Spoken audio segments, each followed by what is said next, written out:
కడప అంటే వైఎస్ఆర్ అడ్డా అంటారు. నిజంగా కడప అంటే వైఎస్ఆర్ అడ్డా అంటారు. దీనివల్ల ఇప్పటికే మా జరిగిన 24 ఎన్నికల్లో దాదాపు 10 సీట్లలో 8 సీట్లు కూడా టీడీపీ కైవసం చేసుకుంది. ఇప్పుడు ఈ మహానాడు ద్వారా ఈ రాబోయే 29 ఎన్నికల్లో పూర్తిగా జిల్లా మొత్తం క్యాప్చర్ చేస్తారు టీడీపీ పార్టీ. చేస్తాం. ఇప్పుడు రాజశేఖర రెడ్డికి కానీ జగన్కి కానీ ఎప్పుడూ కడప జిల్లా కంచుకోట కానే కాదు. 1983లో ఎన్ని సీట్లు వచ్చినాయి, 1985లో ఎన్ని సీట్లు వచ్చినాయి, పార్లమెంటుకి ఎన్ని ఇచ్చినాయి, 1984లో ఎవరు ఎంపీకి గెలిచినారు, 1995లో మేము వేంపల్లి, వేముల, లింగాల మండలం 3 జెడ్పీటీసీలు 2 మండలాలు గెలిచాం అప్పట్లోనే. 96 ఎన్నికల్లో రాజశేఖర రెడ్డి ఎట్లనో మాల్ ప్రాక్టీస్ చేసి గెలిచినా అనిపించుకున్నాడు, ఓడిపోయాడు ఆ ఎలక్షన్లో.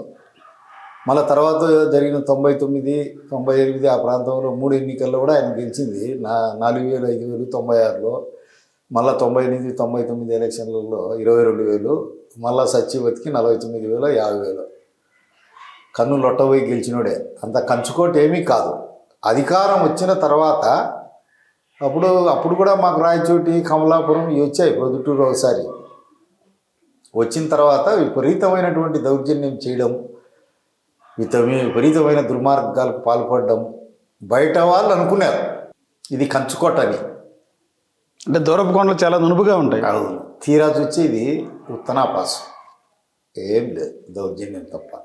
దౌర్జన్యంతో కొంతకాలం సాగింది. ఇది ఈ 2024 ఎన్నికల్లో రాజకీయంగా వాళ్ళకు ఎముకలు విరిచేసినాం.